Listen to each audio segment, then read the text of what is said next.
Hello, hello, hello. And this is Dion Brown, licensed therapist, and welcoming you to another episode of an integrated approach. Our monthly broadcast every first Sunday at 6 p.m., where we talk about some issues related to mental health and wellness and integrate those with spirituality. We do this primarily from a Judeo Christian perspective, but we do respect and acknowledge other types of religious frameworks and spirituality that people are connected to. And tonight we are excited as we're going to be talking on this Easter Sunday, this Resurrection Sunday, about the installation of hope and spirituality. This broadcast is streaming live on our personal Facebook page, Dion Brown, on YouTube under DMV Therapist, and on Instagram under the self-care_therapist. Like I said, tonight we're going to be talking about the installation of hope and spirituality. And we are excited tonight as we have a special guest with us to talk about this important subject in the person of Candace Davis Hawkins. Let me share with you all a few things. Feels Please feel free to share and like this post on whatever network that you are on. Candace Davis Hawkins is a seasoned clinician with over 30 years of experience across foster care schools, hospitals, and managed care. She currently serves as the senior clinical lead strategist with CVS Health, supporting Medicaid health plans through Aetna, while also leading her private practice, CDH Connections Incorporated. Her work is rooted in helping individuals and families build real life coping skills through compassion, healing, and personal growth. From trauma and anxiety to family dynamics and life transitions, she brings both clinical depth and lived wisdom to every space she enters. She also serves as a psychiatric evaluator at Johns Hopkins Bayview Medical Center, supporting individuals in crisis with care and clarity. This is going to be a powerful, faith centered conversation for anyone seeking hope, healing, and a renewed perspective. So, without further ado, we want to welcome Candace Davis Hawkins. Hey, how are Greetings. you? Hello there. Hello there. How are you Good. doing? We know that you are in the wonderful land of Barbados presently. I am on vacation. I am. It's important to Okay. take All right. time. It is important. Yes, absolutely. It is important to take time. All right. So this is we're getting into the time frame where people are starting to move around and travel a bit and invest in their own wellness and self-care. What is it for you, out of all of the different places that you could have chosen in the world? What is it that for you that caused you to choose Barbados? I fell in love with Barbados with my family actually back in 2020. We began to visit here during COVID times when there was not a lot of hope and there was a lot of fear and anxiety and despair out there for many of us. And we were looking for someplace safe that provided hope in a sense. And so Barbados was very, very strict with their guidelines in terms of safety during COVID. But once you got here and you passed all the quarantine specifications, it was like heaven. It was like just a different space and place where when others were living in such fear. And unfortunately, at the time, I was able to work remotely as we all were. That's when the world of remote work began. So I was able to do that and stayed for extended periods of time. And so this is my seventh time Mm, visiting Barbados since 2020. My family made the decision to move here a month ago, and so this is my first time visiting them in their new home.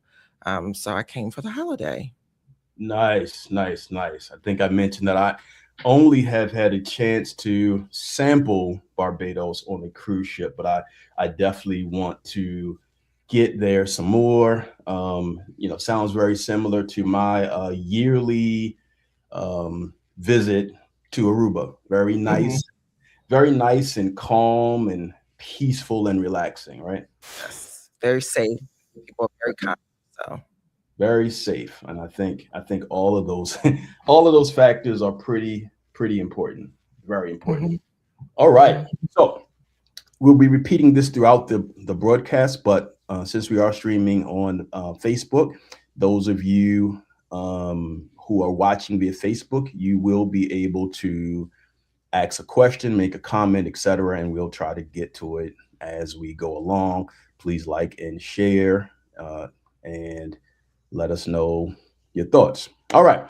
So tonight we are zoning in concerning the installation of hope and spirituality, right? Installation of hope and spirituality. Both myself as well as yourself work with people and clients in a lot of different modalities, a lot of different ways. We interface with people, right? Mhm. Mhm. Um, and so, you know, I think in the context of the present culture we are living in and the climate in this country, um, you know, in this United States, America, the notion of hope is pretty important right now, as far as people, Mhm. move, and we see that a lot. So let's talk about this in the therapy space first. I have some thoughts about this, but for you, as far as in the therapy space and therapy room, and I think for the most part, you're seeing the majority or all of your people presently virtually, I believe, Mhm. right? Mhm. So, how do you see hope in the therapy space, and why do you think it might be essential for healing? Um, I don't know how it can't be. You kind of have to have um, some hope or somebody to kind of guide you to a space where you can find hope again. If you've Mhm. gotten to a space where you just don't see where the space of such despair that you don't see much hope, but kind of walking people through the space they're in to a different space, and hoping and instilling that hope in them as you guide them, that there is something different and something better for you, if you invest the time and the effort in the space and do the work. Yeah, and I think, many times people come in to see us, particularly in their initial evaluation session, and um, sometimes people are hesitant. People are hesitant about even coming in. They're hesitant about starting the process. They're hesitant about will there be any growth or any changes being done. So sometimes we have had to be that person to try to instill hope with people, right? And say, okay, these Mhm. are your goals. This is what you want to do. This is what you want to work on. And if you put in, the energy and the effort, we together, right, can start to move toward that process of healing, right? Mhm. So hope and healing oftentimes go together in the therapy space as we are holding hands of people, just kind of walking them along the pathway, right? Therapy pathway. Mhm. Mhm. So sometimes people come in.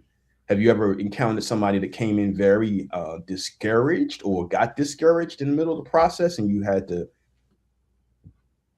utilize Absolutely. utilize utilize the Right. instrument It hope? depends on what's happened in their world that week. They could come in differently from how they were the week prior, but always reminding people of their capacity to grow and to heal is always key and important part of the conversation. And I always let people know that, at any point you don't feel like you're getting what you need from me, let's talk about it. And if it's not something that I can provide, or if you need something different, I can get you to a space throughout my networks, colleagues, all the places I've been, that's right for you. It doesn't have to be me. But the fact that you're here and that you're taking that first initial step to a place of wellness is the most important and key thing so that people don't get discouraged. I agree fully. And sometimes with hope is an interesting construct. I look at it as both kind of natural and spiritual. And we come in contact with a lot of clients from a lot of different spiritual traditions or foundations or backgrounds, but hope is both natural and spiritual, and we'll get to some of that a little bit more. Um, is it safe to say that some people already have hope, and then others we have to work to actively build? I don't know. I like to think that it lives someplace in all of us, even if it's Hmm. something we've forgotten. Oh, I like that. Um, Okay. Something that's not been cultivated, depending on your background, your upbringing, your trauma. If something has stilted or stalled you in a place where you don't think there's any other way, you have to be reminded that there is, and that there is power in healing if you're willing to. It's going to be uncomfortable because you're going to have to take some hard looks at some things. You might need to change some things in your life, people, places, things that you hadn't considered, in order to get to a better space for you. But it's there. I think it resides in all of us in some space, Wow, place. that's okay. That's powerful. Hope resides in all of us in some space. Okay. Yeah, it can. It definitely can. It's that means that somewhere deep within us there's this internal mechanism. But sometimes people feel stuck, Hmm. deeply stuck, right? Or even hopeless. Um I have definitely encountered a lot of situations like that where people feel stuck. I think with that feeling of people feeling stuck, it can be tough for people sometimes with some things being in their hands or control. But when the situation is connected maybe to another person, right? Or other people relationally, right? Hmm. That's when it can become really difficult for people not to feel stuck. Um, so if you're working with somebody and let's say, you know, they're feeling stuck or they're feeling, hopeless, what do you do there? Where do you start? Hmm. Yeah, I know. Yeah, I mean, sometimes you just have to remind people that, I mean, because some people will stay stuck, be stuck, and leave and not continue in the process, um, until something happens to kind of push them back towards that space. Okay. And not even that they're getting unstuck, but it's just something that leads them back. And it happens to me often. Like people will come and people will stay and then people will go. And then I'll know that they're not finished, but there's more to do. And then they come back. And when they're ready, really and willing to do the work. So I always leave the door, in a space of, I'm here if you ever in the future feel like there's something that you need, just letting people know that there's some place that they can reach out to, of course, outside of all the other safety places like 911 and 988 and all those things, but just that. And then also, being a health first aid trainer, um, it's not always about me being the space, but me making sure all the spaces where you can get help, whether it be you're going to journal, whether it be self-help books, whether it be podcasts, whether it be legitimate spaces where you can get help, or you can have those things kind of instilled in you, and knowing that the therapeutic space is always open when you're willing and ready to come back. Okay. Gotcha. Now, considering all of that, we're talking about this broadcast tonight is about the installation of hope and spirituality. And we know that spirituality in a general sense means that what way or who gives a person meaning, right? Or hope. Spirituality, if we define it like that, what where or who gives a certain meaning, gives an individual meaning. um there are several religious bodies and connections that people are connected to, and maybe that sense of what gives a person hope or meaning or purpose is connected to their particular religious faith. Mhm. So spirituality can play a significant role in fostering hope for clients. I have a number of clients who are connected to various faith traditions. I do Mhm. most likely, overwhelmingly, I would say if people are connected to a particular faith tradition, and that's something that I inquire about in my initial evaluation with clients. If they are overwhelmingly, I probably have overwhelmingly people are who are connected to a Judeo-Christian framework Mhm. overwhelmingly, and so their spirituality plays a major role in the sense of hope, right?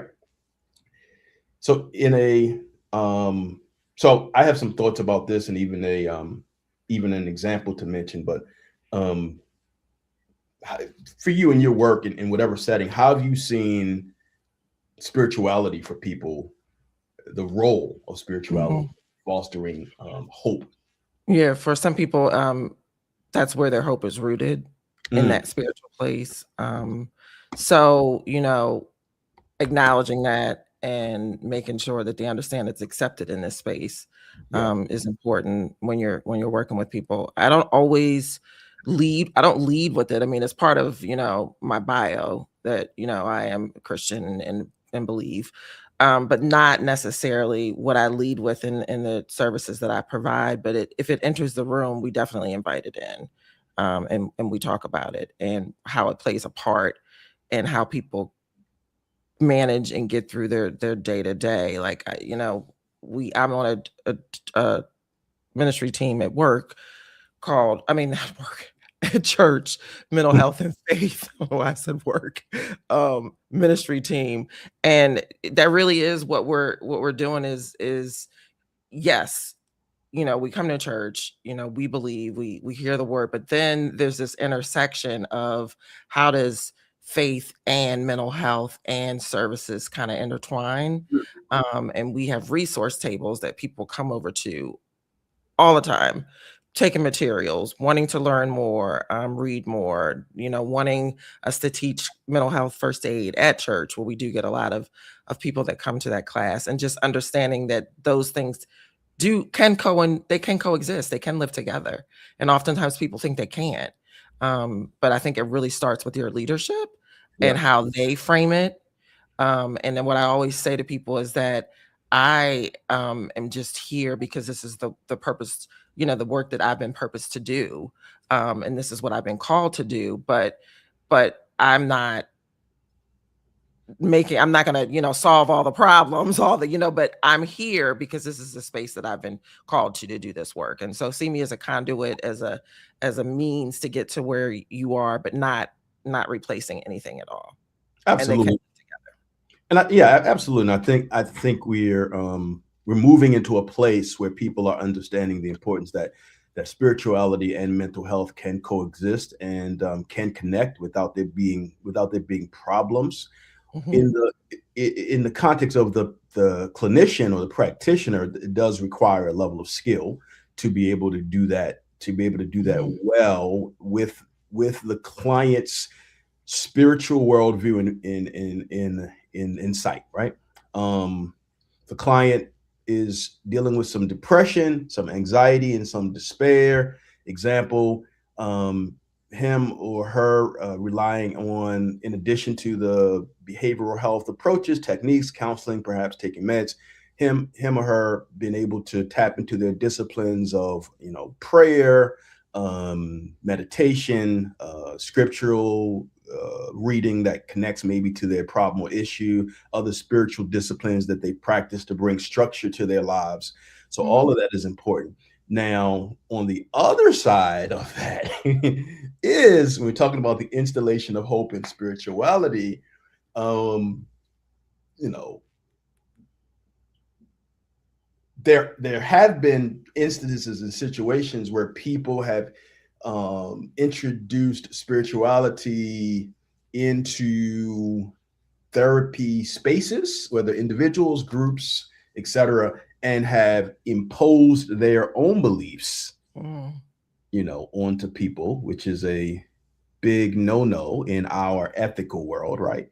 Absolutely. So I think people people are some people are uh, competent. There we go. I was using the word competent to be able to integrate mental health and spirituality in work with clients installation of hope if the client wants that. Hmm. Because Absolutely. sometimes even people who may share their spirituality or identify in a certain context spiritually may not want an integration of Hmm. or may not want too much of an integration. I've definitely heard some horror stories where they're just Mm. an over into involvement with people imposing their beliefs. So we, I think we can utilize spirituality and mental health to instill hope. So, Mhm. case in point, if there is a client that we're working with, and let's say, okay, I'll use myself for example. I have a number of clients who, like I said, are from a Judeo-Christian standpoint, and so, um, you know, person, maybe dealing with negative effects on the economy, things like that. So we may say something, they may say something like, but I'm trying to hold on to my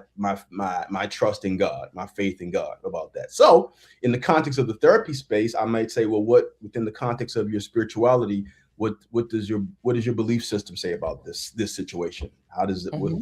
what's the meaning of it for you? Kind of installing hope based upon what they already said and shared. Yeah. Yep. Now, now on another side of that, since we're talking about integration, um, sometimes people present with feeling disconnected from their faith or disconnected from purpose or meaning, or even something that I like to call a crises of faith as well, right? Mm. Mhm. Um, I've certainly encountered this, but I'm curious for you. How would you work with a person who feels disconnected from faith, purpose, or meaning? Yeah. Well, I would just start with why. The why behind that. Like Okay. what has happened that's caused you to become disconnected? What's the root of it? And explore that a bit more.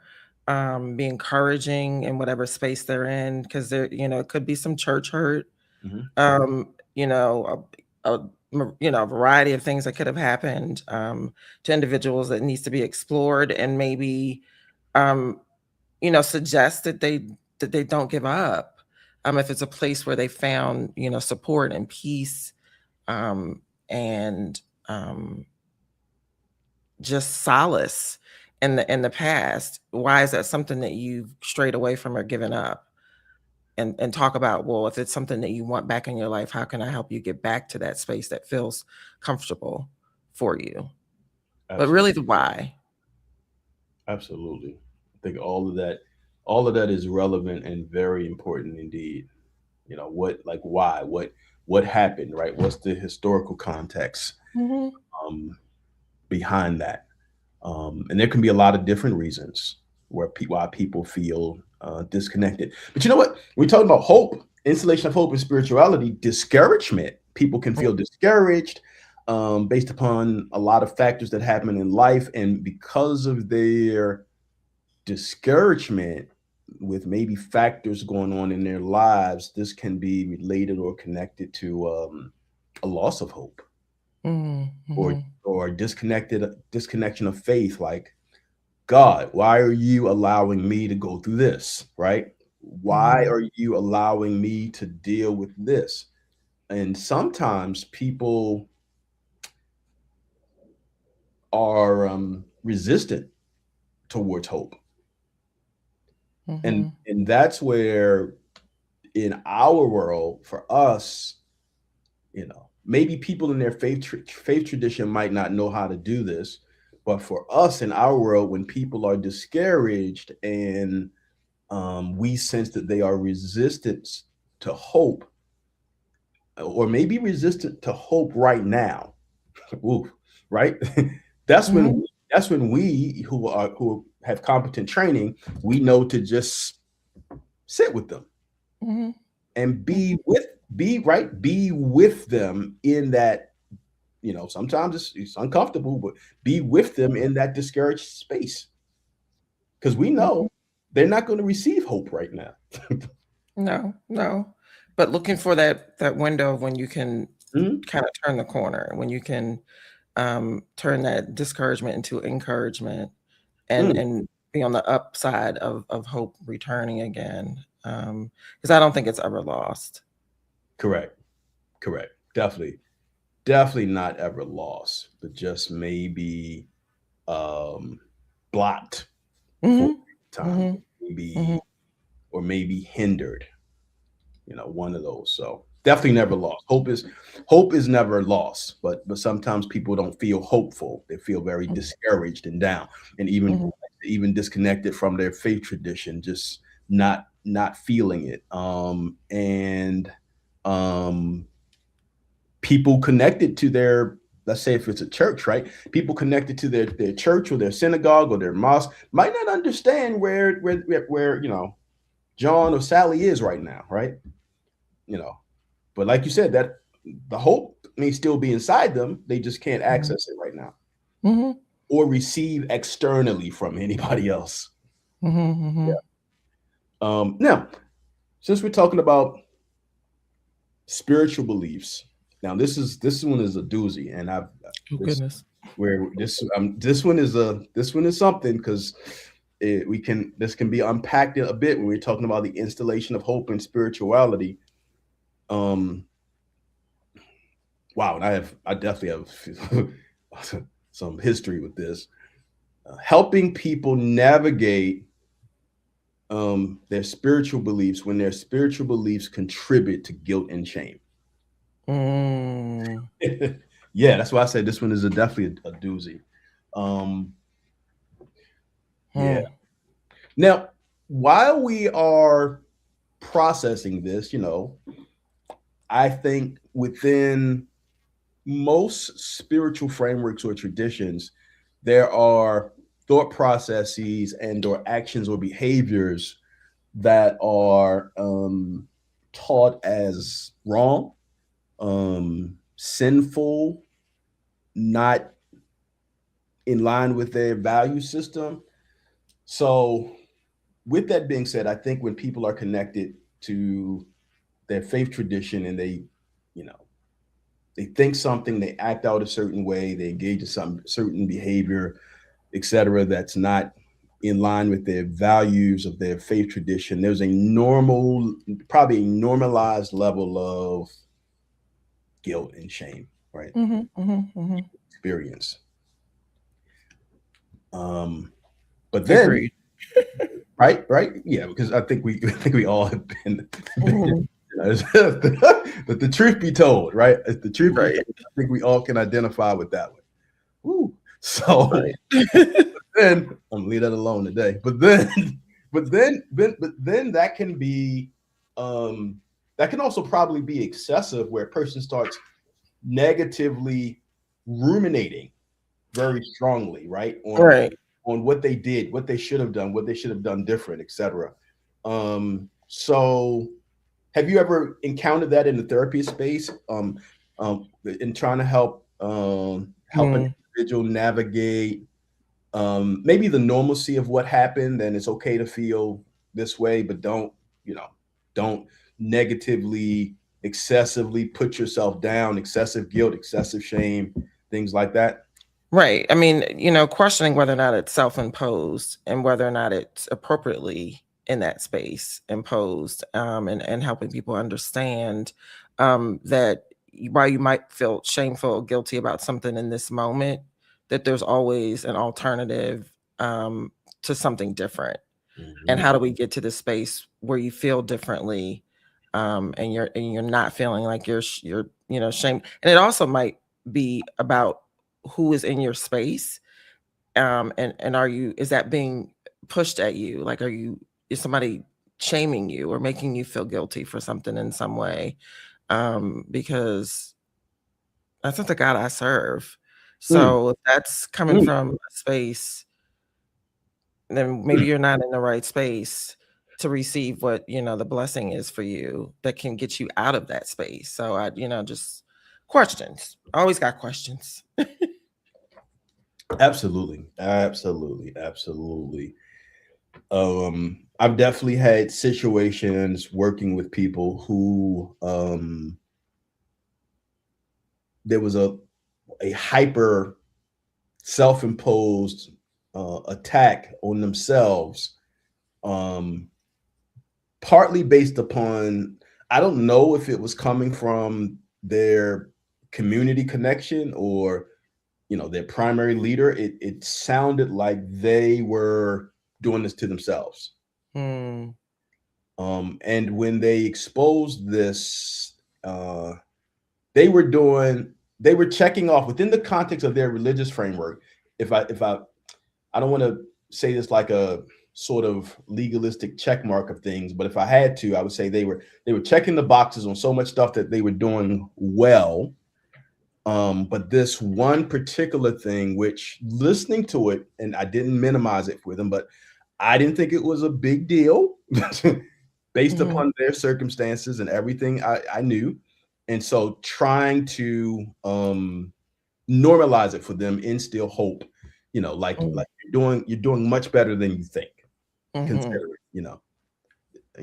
without saying, is that all? Is that, you're beating yourself? You feel you're Right. you're you're almost hanging yourself for lack of for this? Right. It's just trying to instill that hope. So sometimes there's a discrepancy in a when we talk about hope and spirituality and guilt and shame. There's a discrepancy between how people internalize what they hear or what they believe and how it's applied, Hmm. right? So, Hmm. Hmm. all right. Now, since we're talking about hope and installation of hope and spirituality, we know that hope is, well, I believe hope is very important if a person is talking about going through, excuse me, the process of healing. Not, but do you think, is hope always necessary? Is hope always necessary? Oh wow. I mean, Now, that is a wild question. Is hope? call it something else, but what I mean,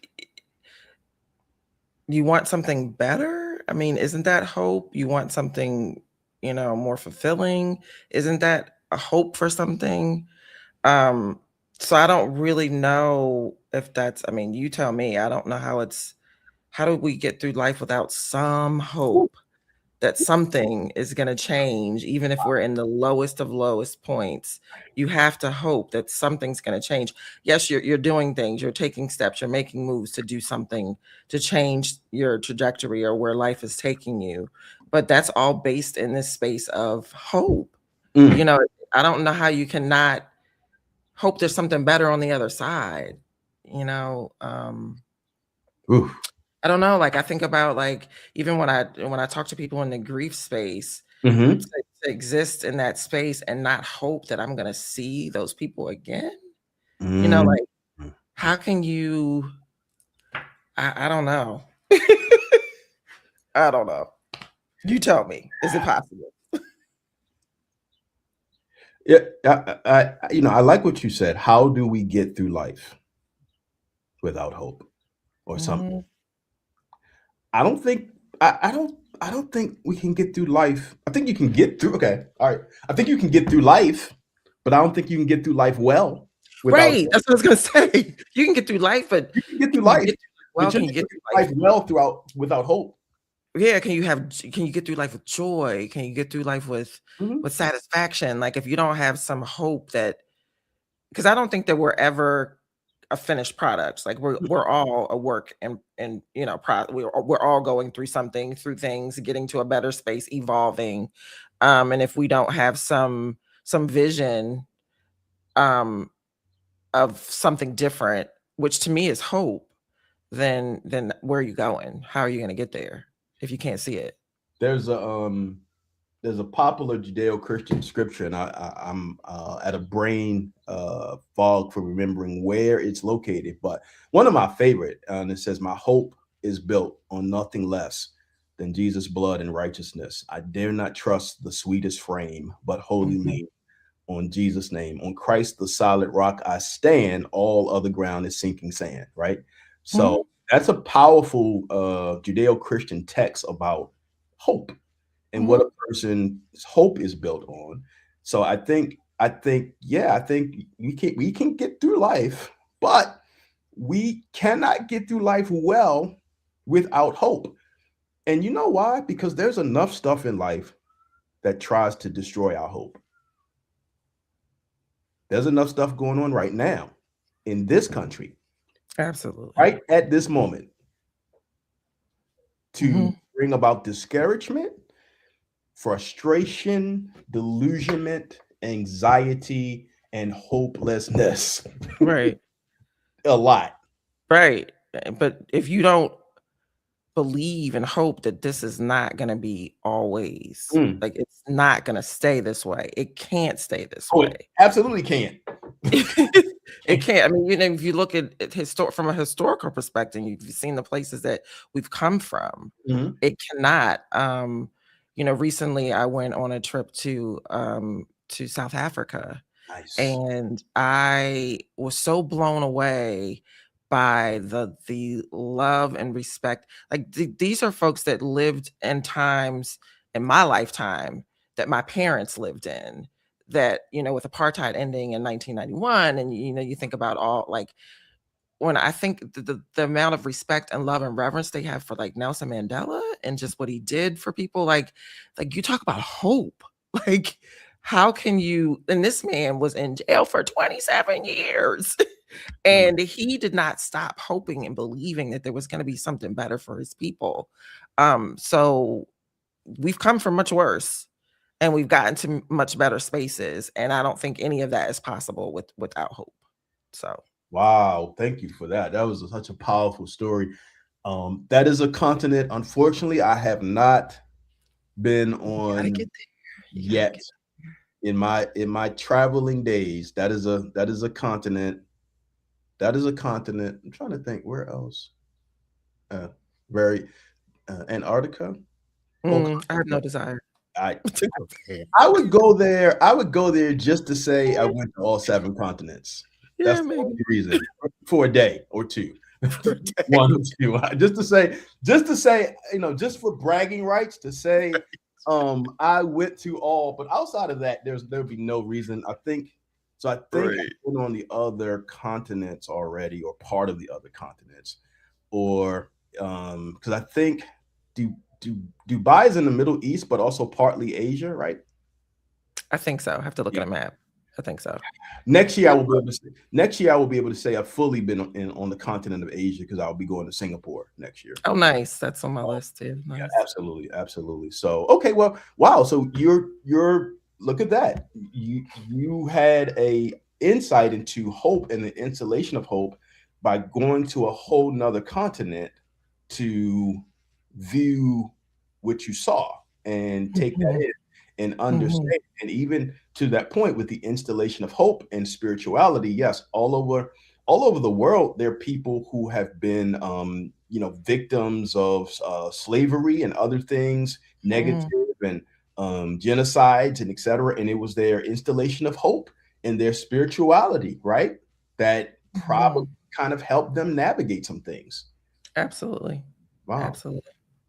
I like what you said earlier too about the grief space, because again, integrating installation of hope and spirituality, many spirituality frameworks have belief systems about life after death, right? Mhm. And certainly from a Judeo-Christian standpoint, when people experience grief and loss, and they're in pain and agony, and they're feeling various symptoms, um, part of what helps many people is the hope that I will encounter this person again, right? Mhm. The hope. I am booked to go to. Texas in June for a colleague of mine. His name is Danny Ross, and he specializes in grief, very heavy, and he's having Mm, a grief conference in Texas. I utilize him for some business coaching. I have a mentee that's in Texas and a good friend. And while I'm there, he's having me talk about the intersection between grief and spirituality. mm, So it is very much so connected in that space as well. mhm, Grief and spirituality, as well as trauma. mhm, You know, so let's talk mhm. about the relationship between, let's say, trauma recovery, which trauma recovery can mean a lot, right? Right, Trauma right. recovery, um, and the restoration of hope. Now, I think, um, okay, okay, let's say perhaps, I think part of what I read in your bio is that you do evaluations at the hospital. I do. Yeah. Yeah. And so I assume you have some situations of various different types where people are coming in with various types of trauma at the Yes. hospital. Yes. Yes. I've, been in that space where I've evaluated individuals who have you're coming from a space of trauma, exploring the space even of domestic violence with Mm, individuals where they come in and they tell you their story and they're so fearful and you provide them with resources in the hope that there is something different and they still go back home. So just letting them know that there is something else for you that we can help you get to, and providing those resources to people. And then, there's the times that they do come and they do not go back home, mm. because of what you've kind of laid out for them. So, um, that being a person that just kind of hears them, sometimes people say, how do you do that work? How do you deal with so much of the trauma? I said, well, because I take it in and then I put it in a space and I don't carry it with me. But they definitely need to deposit it someplace and get it out. And so that's kind of the space that, I kind of sit in that space. And sometimes even in the therapy room, where you really need to help people get through it by absorbing some of it from them and processing it with them. Nice, nice, nice, nice. When we're talking about, you know, hope, sometimes it's a balancing act to working with people, trying to be very realistic with them while also simultaneously Mhm. helping them hold on to hope, right? And I think something you said earlier, which was so true, when we all are dealing with a constant barrage of issues in our beloved country.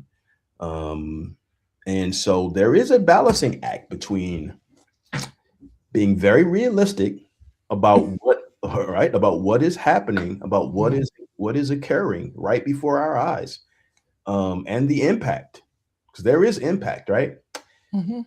um, Balancing act between being very realistic about those things, i.e., like I said, I have a lot of government clients, so we are eye to eye, um, Mhm.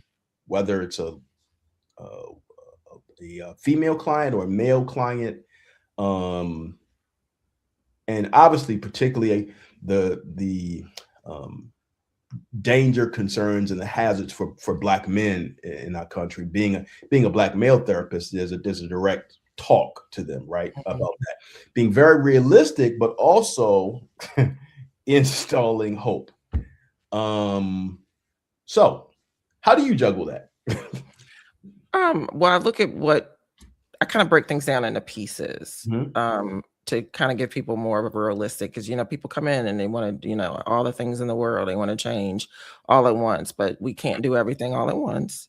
Let's break things down into segments. What are we gonna, concentrate on and work on it? Also, having people be honest about what they really have control over, because there's so many external factors that impact us, that we can't do anything about.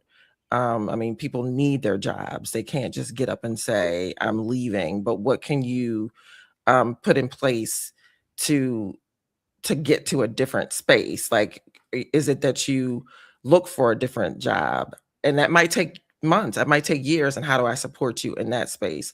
Is it what can you do to give yourself a break? Is it, taking time off, vacations? Is it, just days where you just disconnect and you're quiet and still in your own space and sanctuary that you've created in your home if you're not able to go anyplace? But you have to find a way to cope and get through and break things down into pieces so that you're not trying to tackle everything at once, because you can't change everything.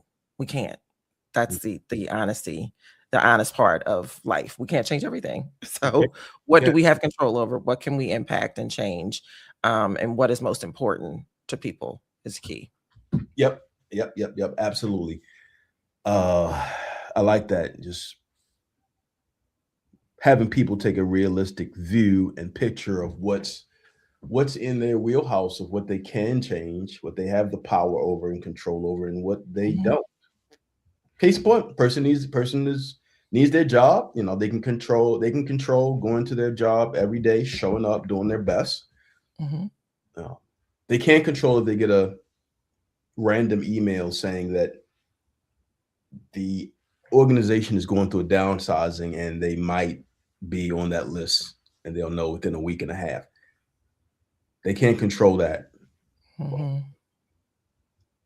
Or maybe even the sudden spike of anxiety they may have from receiving that email. We can help them navigate that from a both realistic, but also realistic. Okay, just in case, talking through, brainstorming, problem solving. Okay, worst case scenario, what do you? I've definitely had to do that with Me people. too. What are you going to do? What's it? But also installation of hope, right? Mhm. Installation of hope. That's the combination of the two. How do you see your own how do you see your own beliefs about hope and spirituality show up in your clinical work? Hmm. How do you see your own your own beliefs about hope and spirituality show up in your clinical work? I'm definitely an encourager I can from see a that. realistic space with people. Making sure that the vision is one that is theirs for where they want to go, how they want to move forward, with any steps that they take, not something that I'm imposing, because I can have a lot of thoughts and a lot of feelings Mhm. about things. So, really, just checking myself to make sure that what I'm thinking and feeling is not coming from a space that's me, and really being focused and centered on them and supporting them, even if it's not something that like, I'm never gonna let people do anything that I don't think is safe, but I don't have to agree with what it is that you're doing if this is the space that you've chosen and you can navigate to it in a way that works for you. How can I help you get there? Mhm. Okay, nice, good, absolutely. And I think by nature I tend to be a uh, more positive, more hopeful, more encouraging. Definitely will try to reframe a negative mentality and mindset into something more realistic, but optimism. Mhm. Helping clients stay out of the mindset of absolutes.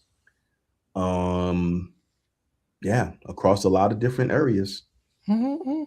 So that And I becomes mean, depending on how long we've been working together, I keep it really real yeah, with people.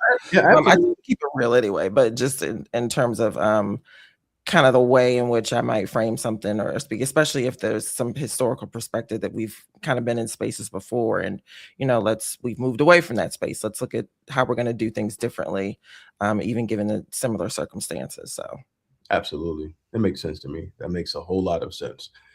So, dealing with the installation of hope and spirituality, um, let's consider some practical tools for people. And I think, you know, one or several of them we already mentioned. And, that was kind of like a spiritual, existential anchoring with people, connecting hope to their meaning, faith, or purpose, like asking, inquiring, what's keeping them going when things are heavy, what gives their life meaning right now. So one approach, if we're integrating hope and spirituality, is helping clients connect, um, help hope to a sense of meaning, purpose, or faith tradition, etc. Um, Mhm. you actually shared a few others, but I don't want to steal your thunder. But can you share um, one practical tool or intervention you think is helpful to help build hope? Um, I don't know. I think I want people to be centered and find what they have within, Okay. that they can be cultivated and kind of grown and brought outward. That maybe the hope resides in a place that's so deep that you don't remember what it Hmm. looked like or felt like. But let's find it. Let's find it together because it's there. You just Yeah. may have forgotten. Okay. It's good. It's good. That's good. Yeah. Um, so trying to get them to regurgitate that hope that's already within them. Hmm, Could hmm. be, that could be buried. Could be. I think sometimes people give up on themselves. They do. So, I mean, I guess I'm here to make sure people don't give up on themselves. Um, I know I'm here because somebody didn't give up on me. And so if I can't pay it forward and pull somebody else along, then what's the point? What are we here for? So, Absolutely. Okay. So time is escaping us. oh So wow, sure what is. yeah, very, very good discussion and dialogue, but time is escaping us. So what um what I want to do, let's see. Yeah, time is moving here. Oh yeah, really moving. All right. So what I would like to do is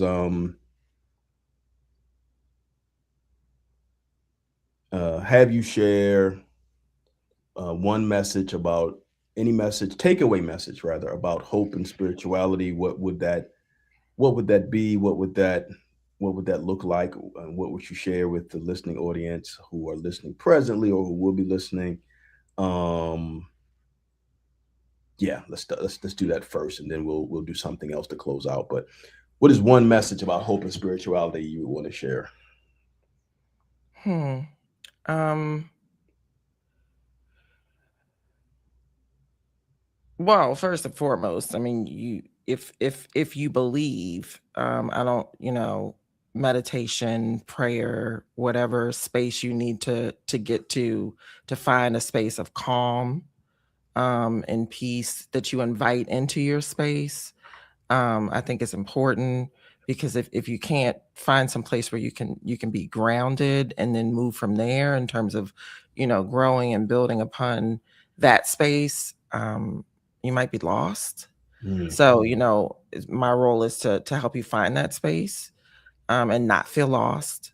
And that can be because of hope, because of your spiritual connection to a space, to a place, to whatever your belief system is. I believe we all have one. They just might be different, but finding that and hanging on to that grounded in, um, also reality of what we're dealing with on a day to day basis, and how those two things together can get you to a better space. Like we have to live in what we know and live in what we believe. Um, so I think the two things come together and you get to a better space. thank you, thank you. All right.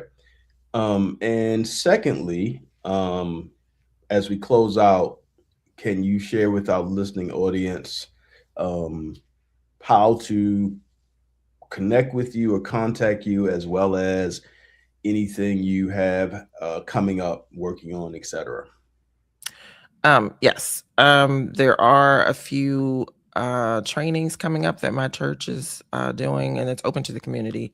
I go to Bridgeway Community Church is where I attend. I'm part of the Mental Health and Faith Network team that's part of the care ministry, and we have mental health first aid for children, for youth, not for children, but for people working with youth, coming up in May, and also an adult class. So these are classes that are designed to help people who are not clinicians identify signs and symptoms of people who might be in a mental health or substance misuse disorder place of crisis, and to get them to the best place to get them to help. So that's what those classes are designed for. So we'll be doing that. Other than that, I do still maintain my private practice. I always have some openings for a few clients, but I do have a full-time job right now until I get into this again full-time, and I can be reached at my website is cdhconnections.com, and you can reach me there. Okay. Thank you. Are you doing the mental health first aid or someone else? No, I'm teaching. Oh, okay. Okay, Yeah. great. Nice. Nice. All right. I And enjoy it. that's going to be in May. In May, yes. One class I think is May 5th, and another one I think May 24th. They're Saturdays, whatever the first Saturday and the last Saturday are Okay. the dates. All right. Good stuff. Good stuff. Thank you for sharing that. All right. So we are about to close out.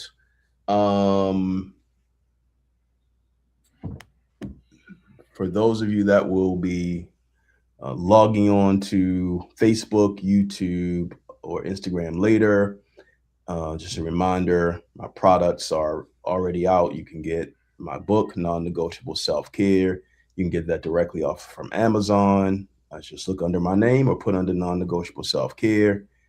You can also get my 30-day men's journal, Navigating Non-Negotiable Self-Care. That is also on Amazon under my name. And new project loading for Mental Health Month. We will long awaited. I took some time to go into the studio to do this myself for 4 hours in my own voice with my own energy, no AI use and no ghost anything. May 12th, we will be launching and releasing Non-Negotiable Self-Care audiobook. So that will be coming on. Thank you. That will be coming. Yours truly narrating the entire book. Non-Negotiable Self-Care audiobook will be on Audible and a few other places on May 12th. So we look forward to you all connecting that and playing that in your car and other places. As some of you shared, you didn't want to read it, so you wanted to listen. So understand. Now we have a different modality, so it would be helpful.